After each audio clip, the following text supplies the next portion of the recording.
In the final years of the 1920s, Berlin pulsed with a kind of reckless energy, unmatched anywhere in Europe.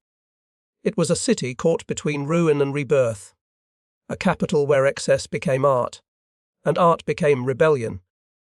The First World War had left Germany battered and humiliated, yet out of its ashes rose a strange beauty.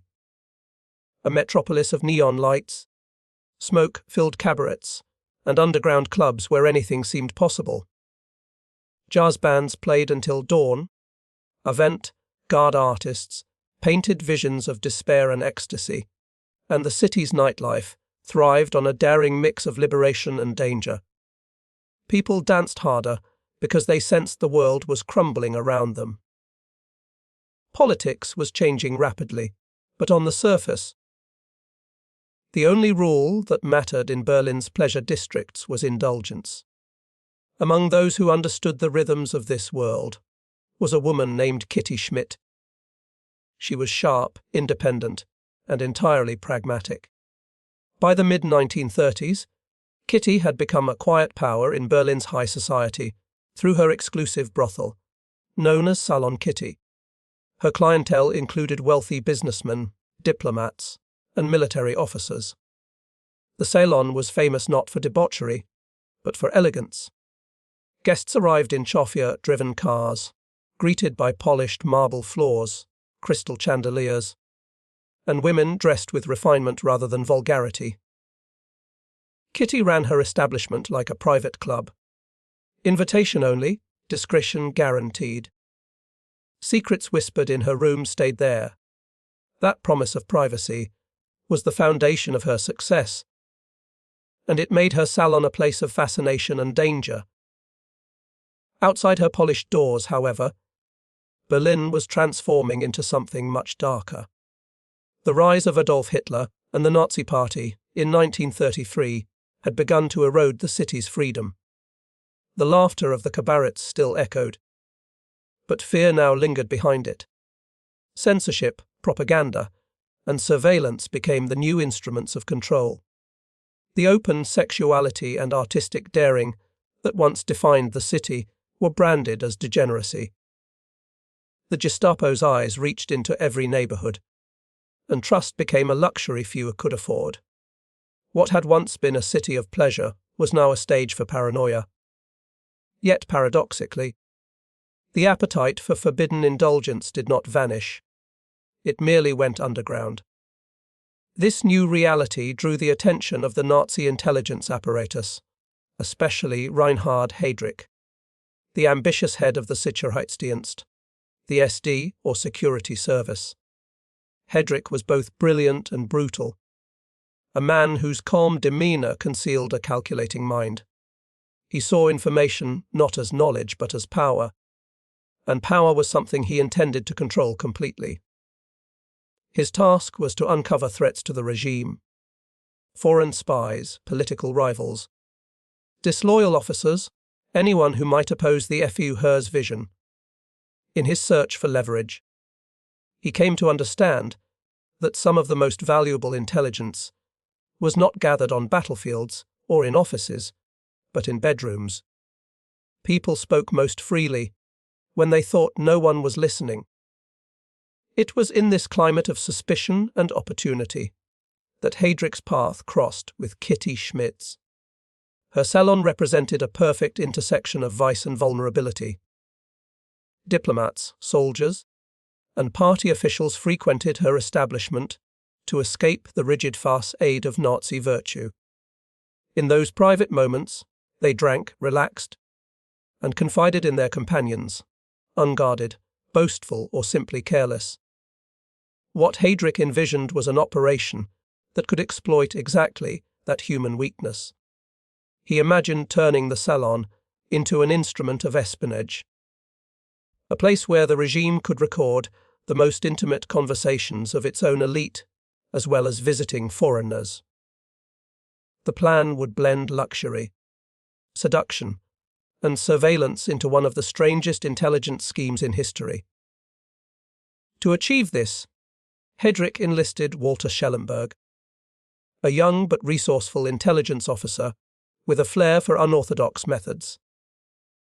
Schellenberg proposed that the brothel be secretly wired with microphones and recording devices, the latest technology available at the time. Conversations between clients and women would be monitored in real time by trained listeners, hidden in another part of the building. The idea was as audacious as it was risky. If word ever got out, it would embarrass the regime and possibly destroy careers. But the potential rewards were too great to ignore. They believed they could learn what foreign diplomats thought of Germany, uncover disloyalty among party members, and even collect material for blackmail. Meanwhile, Kitty herself found her world tightening around her. She was no fool. She understood power when it came knocking. Accounts differ on whether she agreed willingly or was coerced. But the result was the same. Her once independent salon was absorbed into the machinery of the SS. To maintain the illusion of normalcy, the outward appearance of the establishment remained unchanged. The music still played, the champagne still flowed, and the guests still laughed. Yet behind the scenes, the velvet walls now hid cables and wires.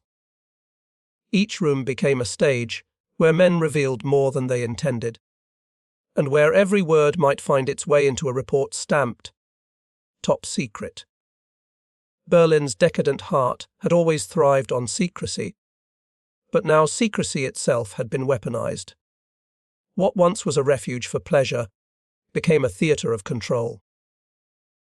The irony was almost poetic. Those who came seeking release from the pressures of the Nazi state found themselves trapped in its most intimate form of surveillance. In a city that had once celebrated freedom, the ultimate act of betrayal was being recorded between whispers and kisses. By 1939, the transformation was complete. The city had descended into total war readiness, and the old glamour was fading fast. Yet inside that quiet building on Giesebrechtstrasse, the echoes of Weimar decadence still lingered, now intertwined with the cold machinery of a police state.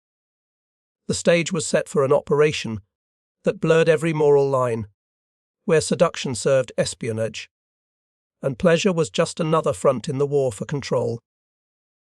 In that convergence of lust, power, and paranoia, Berlin's most secret brothel would soon become the most dangerous room in the Reich.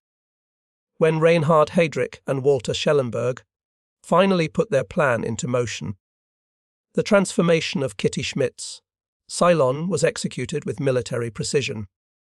The address, 11 Giesebrechtstrasse, was discreetly renovated under the supervision of SS engineers who posed as interior decorators.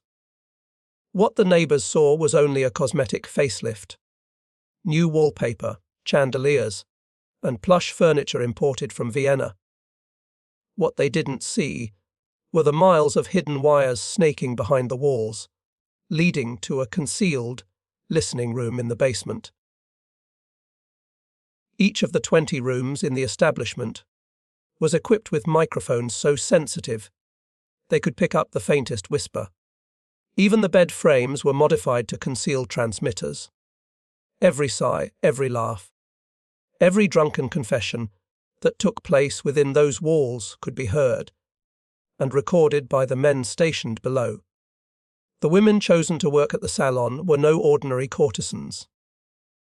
Schellenberg handpicked them after an intensive training program run by the SS.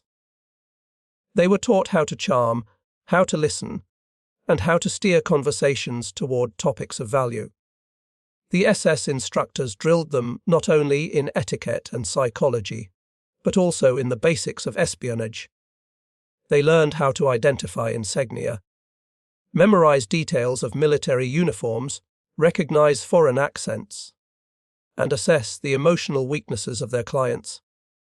Some were recruited from existing brothels, others from the entertainment scene. Actresses, singers, dancers who had fallen on hard times and saw this as a chance to survive or advance. A few may have known exactly what they were signing up for, most did not. What united them was their ability to make powerful men feel safe, desired, and unguarded. When the operation began in earnest in early 1939, the Salon quickly regained its former reputation among Berlin's elite. The atmosphere was intoxicating. Dim lights, thick cigar smoke, laughter echoing through hallways lined with crimson drapes. A gramophone played soft music while champagne corks popped like distant gunfire. Foreign diplomats, Wehrmacht officers, high-ranking party members, and visiting dignitaries came to the Salon believing they were entering a haven of indulgence. They had no idea that their most private words were being catalogued and analysed by Nazi intelligence. To them, the women seemed genuinely interested, even fascinated by their stories. Few realized those same stories were being summarized into reports for Heydrich's desk. The next morning, one of the earliest successes of the operation involved none other than Count Giangalliozzo Ciano, Italy's foreign minister and Mussolini's son-in-law. During one of his visits to Berlin, Ciano found himself at Salon Kitty, entertained by one of the SS-trained women.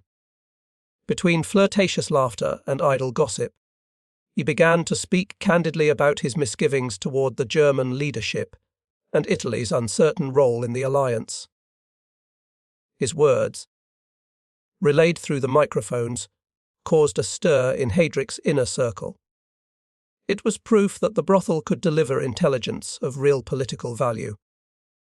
From then on, the Salon became an official listening post within the labyrinth of Nazi espionage, monitored by officers who worked in shifts to transcribe the recorded conversations. The entire process ran like clockwork. As soon as a guest arrived, the woman assigned to him discreetly noted his name or rank and signaled to the control room using prearranged gestures. If she touched her necklace twice, it meant he was a foreign diplomat. A flick of the cigarette meant he was an SS officer. Down in the basement, the monitoring team adjusted their headsets and began recording. Every conversation was evaluated afterward by analysts who extracted names, plans, and personal vulnerabilities that could later be exploited. The level of organization was astonishing for what appeared to be a simple brothel. Nothing was left to chance. Even the flow of alcohol was calculated enough to loosen tongues, never enough to cause chaos. But the operation was not without its moral and psychological costs. For the women, every night became an act of performance layered with danger. They lived double lives, objects of desire on the surface, instruments of espionage beneath. Some began to suffer under the weight of what they overheard. They listened to discussions of war plans, of atrocities, of corruption among the regime's inner circle. They knew that repeating or mishandling a word could mean imprisonment or death. For the SS men supervising the recordings, there was a similar sense of corruption. They were forced to listen hour after hour to the rawest aspects of human intimacy, blending voyeurism with duty. What had started as a patriotic intelligence operation began to take on a more sinister tone, an institutionalized invasion of the human soul. The clientele, of course, remained oblivious. They believed the women were confidantes, that their drunken rants about military frustrations or political gossip would vanish into the night. Yet, unknown to them, those same words often became ammunition in power struggles within the Nazi hierarchy. An indiscreet remark about a superior could lead to demotion or arrest. A careless comment about the Führer could disappear someone entirely. The Salon had become a silent judge of loyalty, and in that sense, it served not only as a tool for foreign intelligence, but as a weapon of internal control. As the war expanded across Europe, the brothel's clientele grew more diverse. Allied diplomats, neutral envoys, and businessmen who still operated in Berlin were invited under the guise of leisure. Every visitor was a potential source of information. The recordings captured details about supply lines, morale, even the political tensions between Germany's allies. Some of the most valuable intelligence concerned Italy and Spain, whose leaders wavered in their loyalties. The Nazis believed the Salon could offer a subtle but powerful advantage in predicting shifts in diplomacy. Yet beneath the calculated success, a slow unease began to creep in. Not everyone within the SS was comfortable with the operation. Some officers viewed it as decadent and unworthy of a regime that prided itself on moral purity. Others feared that one day, the same microphones might be used against them. Heydrich himself was unbothered. His philosophy was simple: everyone had secrets, and those secrets were currency. But paranoia is a contagion, and in the world of the Third Reich, trust was already in short supply. The very existence of Salon Kitty fed the growing fear among officials that they were always being watched, even in their most private moments. By 1941, the Salon had reached its peak as a functioning intelligence center. Hundreds of tapes and transcripts circulated through the SD offices, though not all produced valuable intelligence. Much of what was recorded was trivial gossip or romantic chatter, but even that served a purpose. It painted a psychological map of those in power. Who was disloyal, who was ambitious, who was weak. In the twisted logic of Nazi espionage, even pillow talk became a form of political data. The operation was working, at least in theory. The Brothel had become more than a house of pleasure. It was a factory of secrets. But with each passing month, the lines blurred further between espionage, control, and exploitation. What began as a calculated experiment had evolved into a mirror, reflecting the corruption at the heart of the regime. The same system that spied on its enemies was now spying on itself. Within those opulent rooms, where men came to escape the pressures of war, they unknowingly revealed the rot within their own empire. The Salon, in its strange and paradoxical way, had become both a symbol of Nazi power and a monument to its moral decay. Behind the velvet curtains and golden chandeliers of Salon Kitty, beyond the soft music and laughter that drifted through the corridors, existed another world, one filled with fear, fatigue, and fragile loyalties. The men who visited saw only the performance, the elegance, the warmth, the illusion of comfort. But for those who worked within its walls, every night was a balancing act between survival and danger. The women who entertained Berlin's most powerful men lived lives shaped by secrecy and manipulation. Their beauty was their shield, their charm their weapon, but both were also traps from which escape was nearly impossible. Kitty Schmidt herself stood at the center of this shadowed world. To her regulars, she remained the poised and graceful madam who had built one of Berlin's most exclusive salons. But privately, she was a woman caught in the jaws of the Nazi machine. When the SS first approached her with their plan, resistance was futile. Heydrich's officers made it clear that cooperation was not optional. She could either serve the state or disappear into one of its prisons. She was taken to Italy briefly, perhaps to test her loyalty or intimidate her, before being brought back to Berlin. When she returned, the Salon she had built over decades was no longer hers. It was now an instrument of espionage, and she was expected to manage it as if nothing had changed. In her heart, Kitty likely understood that her survival depended on obedience. Those who worked for her felt the same. The women were trained to play roles that demanded absolute control. By day, they appeared as fashionable companions. By night, they were tools of an intelligence operation that stripped them of privacy. Many came from modest backgrounds: actresses, singers, widows of soldiers, or former cabaret performers trying to survive in a city where opportunities had vanished. For some, joining Salon Kitty meant protection from the chaos outside. The salon provided food, shelter, fine clothes, and the illusion of importance. But beneath the surface glamour lay constant fear. They knew the SS was always watching. If they displeased a superior, revealed something by accident, or showed sympathy for a client, they risked punishment or worse. Each woman was paired with clients according to the man's rank, nationality, and personality. Their mission was to listen, to coax, to remember. The instructions were simple but chilling: let him talk.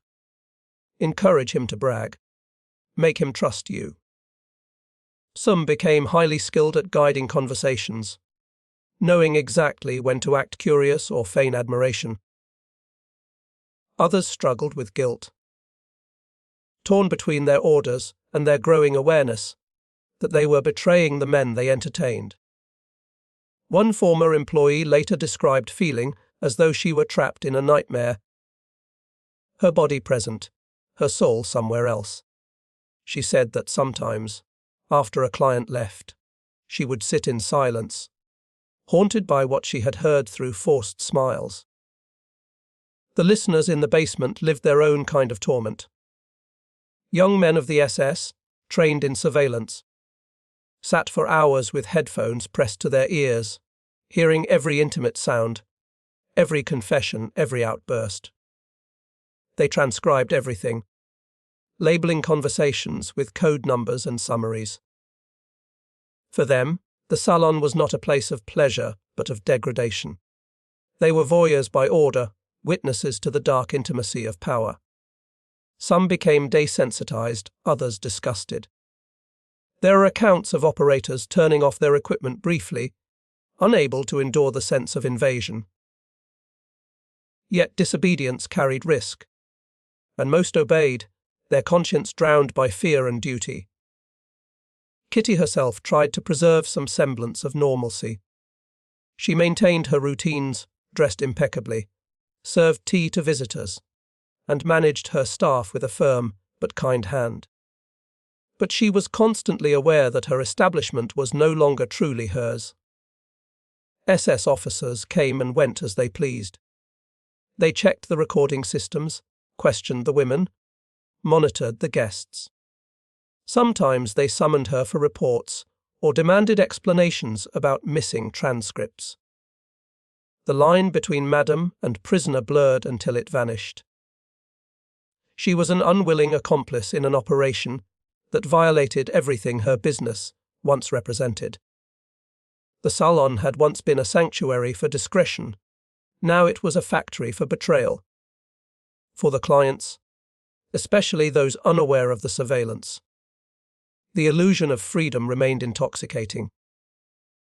Military men spoke openly about frustrations with their superiors, foreign visitors boasted of political gossip, and German officials revealed rivalries within the regime. They believed they were among trusted companions, perhaps even friends. The women listened with patience, recording every careless remark in their memories, while pretending to care about trivialities. Many of the men later faced consequences without ever knowing how their words had reached Heydrich's desk. In some cases, promotions were denied or careers destroyed because of a few unguarded sentences spoken in the comfort of a woman's arms. But not all the women were silent instruments. Some began quietly resisting in small, invisible ways. They misdirected questions, subtly discouraged certain conversations, or falsified details in their debriefings. It was a form of rebellion so delicate it could barely be seen, but for them, it was the only way to reclaim a fragment of control. Others, unable to bear the psychological strain, simply broke down. Depression, alcohol, and trauma became common.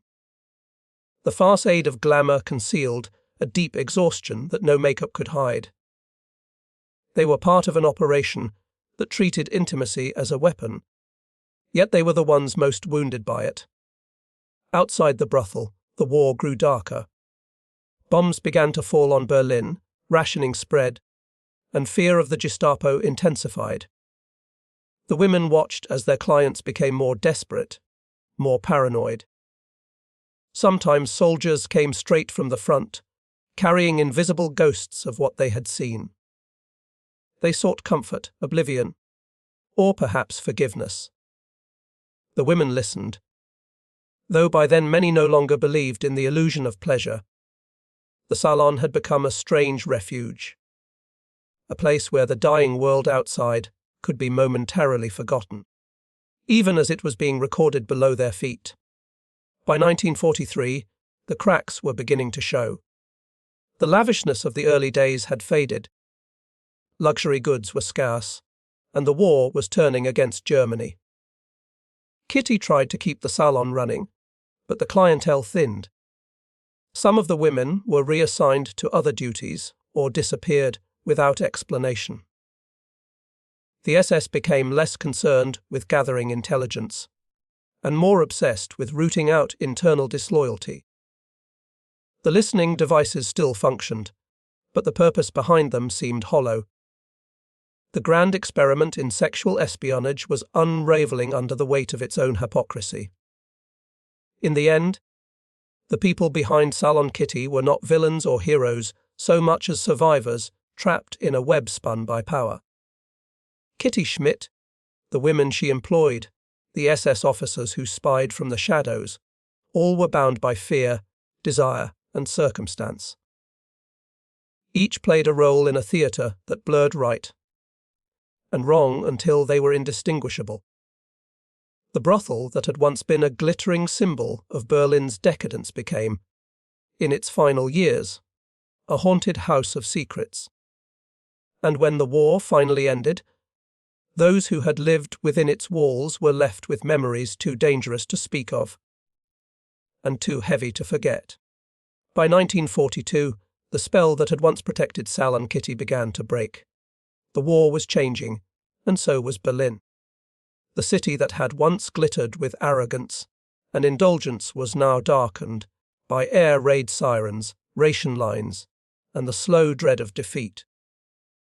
The grand avenues were filled not with limousines, but with soldiers on leave, limping home from the Eastern Front. Amid this growing desolation, the secret brothel on Giesebrechtstrasse continued its strange existence, still playing host to powerful men, and still wired for secrets. But the empire it served was beginning to collapse, and with it, the web of deception that had made the salon valuable was starting to unravel.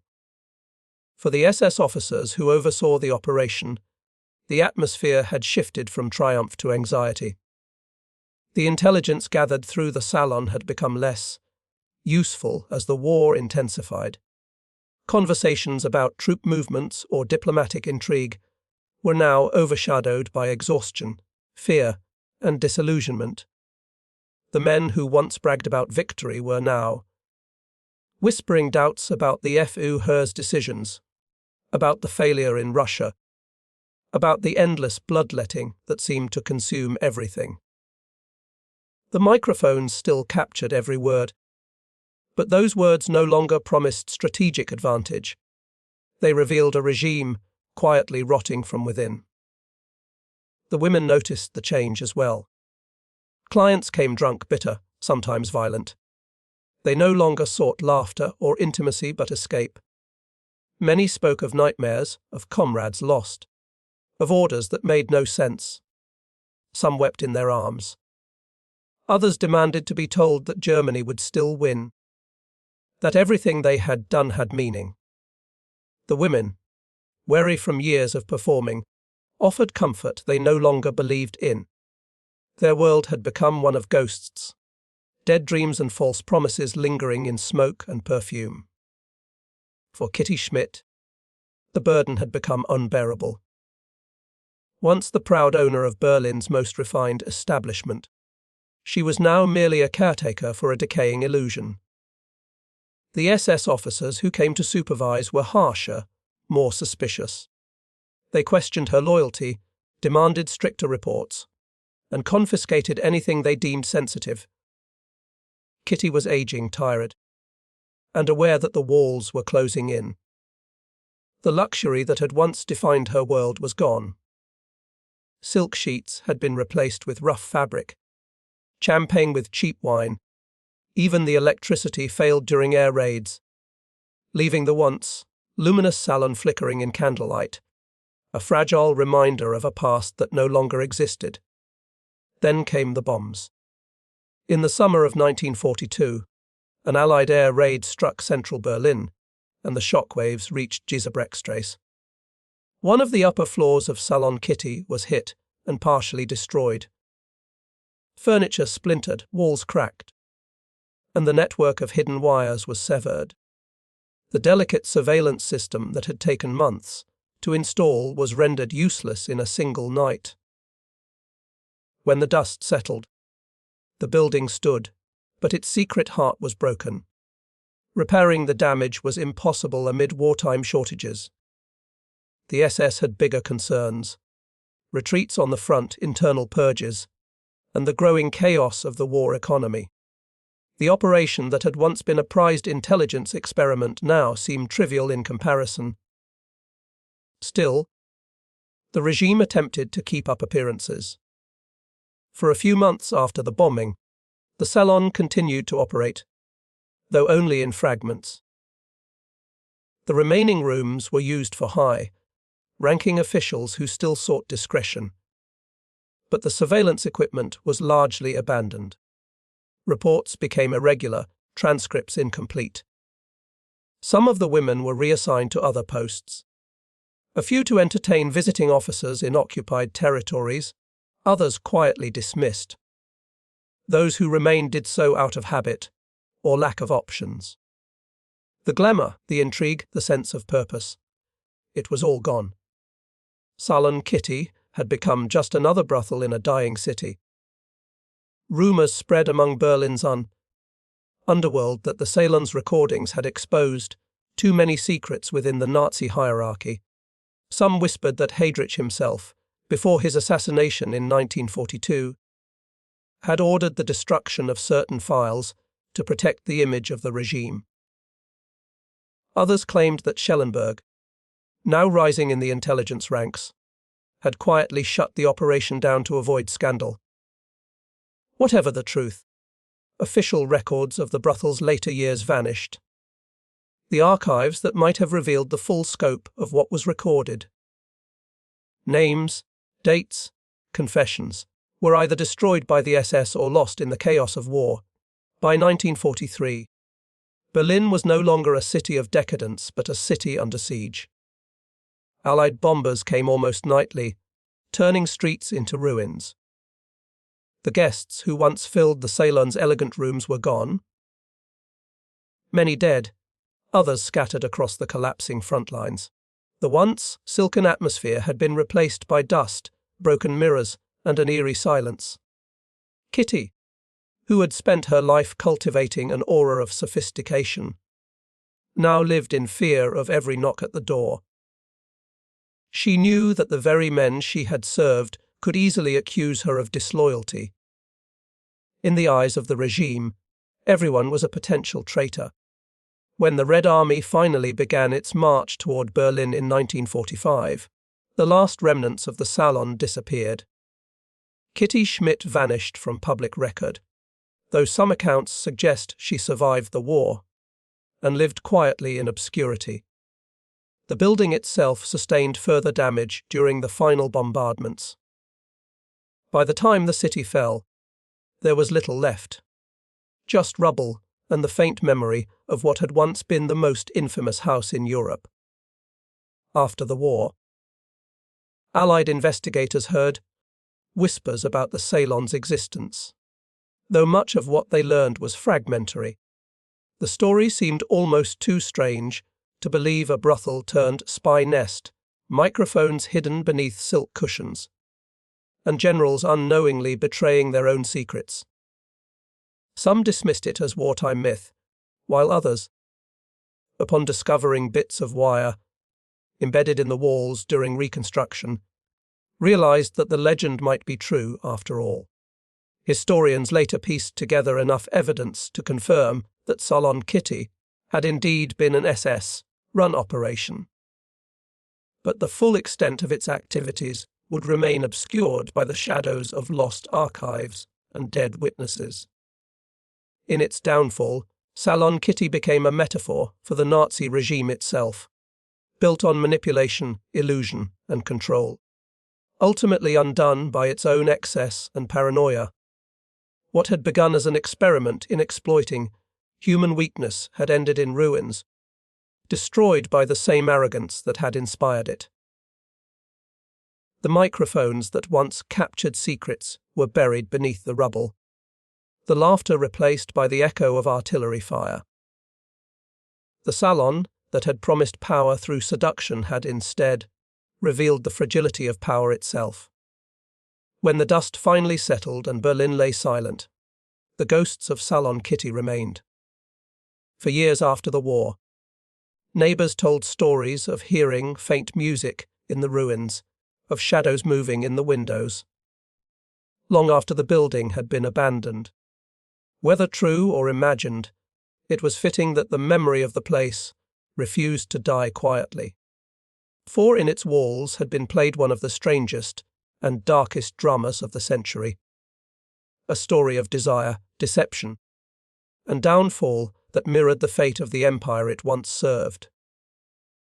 In the years following the fall of Berlin, the memory of Salon Kitty drifted somewhere between history and legend. The war had left Europe scarred, its cities reduced to dust and its people burdened with guilt, silence, and loss. Yet among the many stories of espionage and moral corruption that emerged from the ashes, the tale of the brothel that hunted spies lingered like forbidden perfume, whispered about, half-believed, and endlessly reimagined.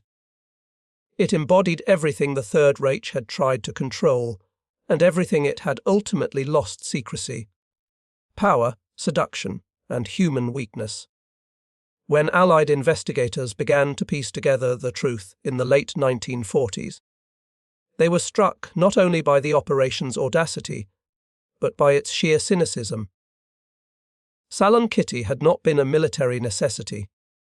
It was psychological warfare turned inward, a manifestation of a regime obsessed with control, even over its own. The Nazi leadership believed that by wiring pleasure itself, they could conquer the most private corners of the human mind. What they didn't realize was that such control, built on fear and illusion, could never last. The same secrets they extracted from others would eventually consume them. Historians would later see Salon Kitty as a perfect symbol of totalitarian decadence, a place where ideology and indulgence collided. It was a microcosm of the Third Reich's hypocrisy.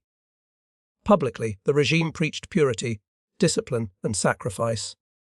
Privately, its elite sought comfort, escape, and corruption.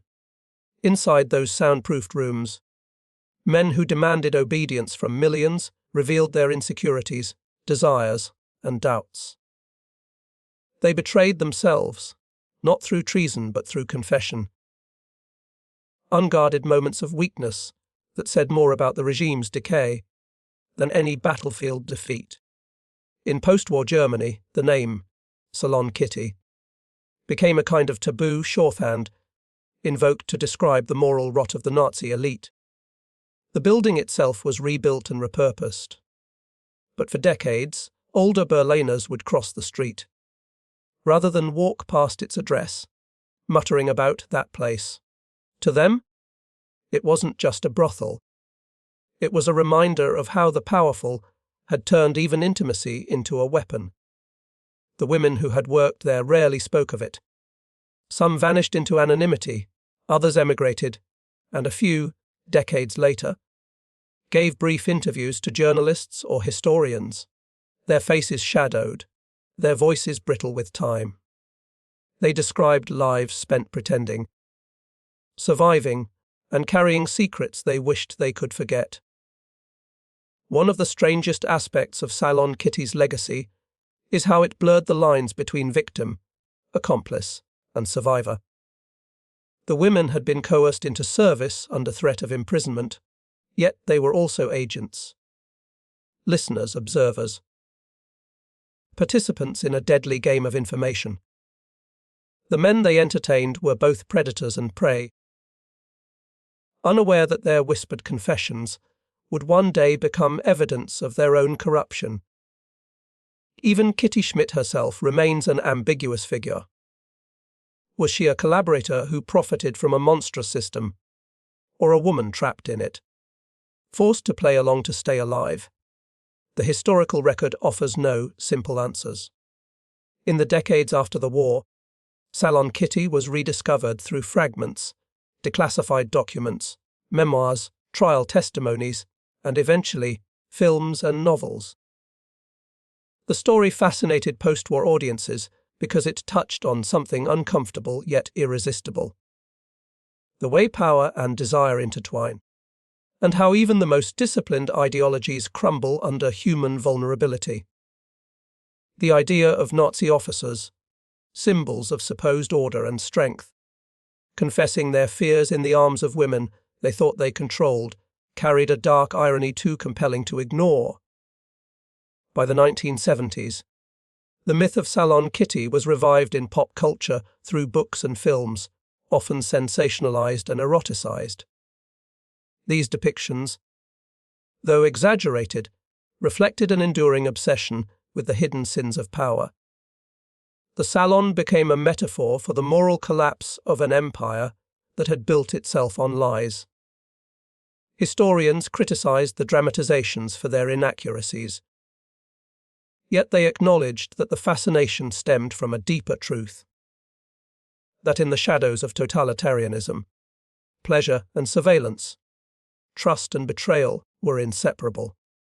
Today, the story of Salon Kitty remains a warning more than a curiosity.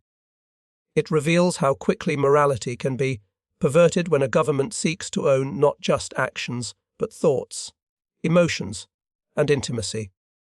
It shows how systems built on fear will always breed paranoia, how control breeds collapse, and how even the most secretive regimes cannot escape the human need to connect, confess, and feel. The microphones may have been hidden in the walls, but what they recorded was timeless, the sound of power unmasking itself. In the end, Salon Kitty is not just a footnote in the history of espionage. It's a mirror. It reflects how easily societies can lose their moral compass when seduced by control and comfort. It reminds us that behind every act of surveillance lies a fear of the truth, and behind every farce aid of strength lies a desperate attempt to hide weakness. The brothel that hunted spies did more than collect intelligence. It exposed the humanity that its masters tried so hard to deny. Even now, when people walk through the quiet streets of Charlottenburg, they pass by an unremarkable building that once held the most extraordinary secrets of a collapsing empire. There are no plaques, no memorials, no signs of what once transpired there. But if walls could speak, they would tell a story not of eroticism or espionage, but of fragility, the fragility of power, of illusion, and of the human soul when trapped between desire and duty. And so the legend of Salon Kitty endures, not as a story of pleasure, but as a haunting echo of the dangers that arise when a state confuses intimacy with intelligence, and when the pursuit of domination extends even into the most private corners of human life. The story of Salon Kitty closes not with an explosion, but with an echo, a whisper from a time when pleasure, power, and paranoia became one. Beneath the glamour and seduction lay something much darker, a warning about how far a regime will go to control not just its enemies, but its own. What began as a decadent experiment in espionage ended as a portrait of corruption, deceit, and moral decay. The walls that once hummed with secrets were eventually buried beneath the rubble of Berlin. Yet their silence spoke volumes about the fragility of absolute power. In the end, the Salon reflected the empire it served. Grand, seductive, and doomed by its own contradictions. The Nazi elite believed they could weaponize desire, that they could listen their way to loyalty, manipulate hearts to extract truth. But the truth they uncovered was their own rot. The recordings revealed not military secrets, but the emptiness of men who believed they were gods. Behind closed doors, stripped of uniforms and slogans, they were frightened, lonely, human. And in that humanity lay the seeds of their downfall. For the women who worked within those walls, survival came at a terrible cost. They were neither heroes nor villains, but witnesses, living instruments in a system that consumed everything it touched. Some escaped, others vanished, all carried scars that history would rarely acknowledge. Their stories remind us that even in the heart of evil, there were people trapped in choices no one should have to make. Salon Kitty's legacy endures because it blurs the lines between seduction and surveillance, loyalty and betrayal. It remains a chilling metaphor for any power that believes it can control human nature. The microphones may be gone, but their purpose lives on in new forms, and the cameras, data trackers, and unseen watchers of our own age. The Salon's lesson is not just historical, it's eternal. Once control enters the realm of the intimate, once trust becomes a tool, freedom itself begins to die. And so, as the memory of that secret brothel fades into myth, it leaves behind a haunting truth, that the pursuit of total power always ends the same way, not in dominance, but in ruin. What was once whispered in silk, draped rooms now echoes through history, a reminder that every empire built on deceit, no matter how glamorous its facade, eventually listens itself to death.